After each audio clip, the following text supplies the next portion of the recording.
60-odd years ago, I was on a farm in Canada, and I went out one morning and found a currant bush at least 6 feet high. I knew that it was going all to wood. There was no sign of blossom or fruit. I got my pruning shears and went to work on that currant bush. And I clipped it and cut it down until there was nothing left but a little clump of stumps. As I looked at this little clump of bushes, stumps, there seemed to be a tear on each one. And I said, "What's the matter, currant bush? What are you crying about?" And I thought I heard that currant bush speak. It seemed to say, "How could you do this to me? I was making such wonderful growth. I was almost as large as a fruit tree and shade tree, and now you've cut me down. And all in the garden will look upon me with contempt and pity. How could you do it? I thought you were the gardener here." I said, "Look, little currant bush, I am the gardener here, and I know what I want you to be. If I let you go the way you want to go, you'll never amount to anything. But someday, when you're laden with fruit, you're going to think back and say, 'Thank you, Mr. Gardener, for cutting me down, for loving me enough to hurt me.'"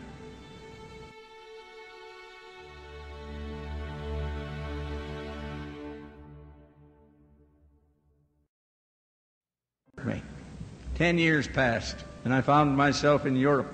There was only one man between me and the rank of general, which I had cherished in my heart for years. And then he became a casualty. And the day after, I received a telegram from London. General Turner, in charge of all Canadian officers, said, "Be in my office tomorrow morning at 10 o'clock. I puffed up. I called my special servant, called him Batman over there. I said, "Polish my boots and my buttons. Make me look like a general, because I'm going up tomorrow to be appointed." I walked into the office of the general.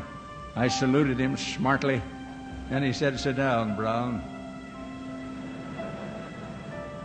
I was deflated.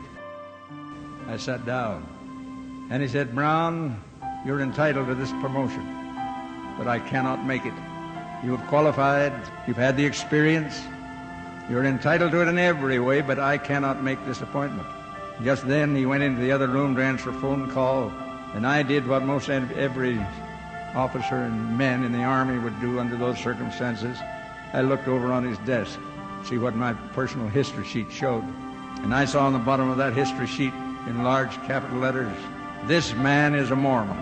Now at that time we were hated in Britain, and I knew why he couldn't make the appointment. On my way back, bitterness rose in my heart until when I arrived finally in my tent, I threw rather vigorously my cap on the cot. I clenched my fist and I shook it at heaven. And I said, "How could you do this to me, God? I've done everything that I knew how to do to uphold the standards of the church.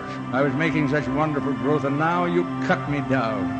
How could you do it?" And then I heard a voice. It sounded like my own voice. And the voice said, "I'm the gardener here. I know what I want you to be. If I let you go the way you want to go, you'll never amount to anything. And someday, you're going to shout back across the time and say, 'Thank you, Mr. Gardener, for cutting me down.'" Those words, which I recognize now as my words to the currant bush, had become God's word to me. I fell to my knees and prayed for forgiveness for my arrogance and my ambition.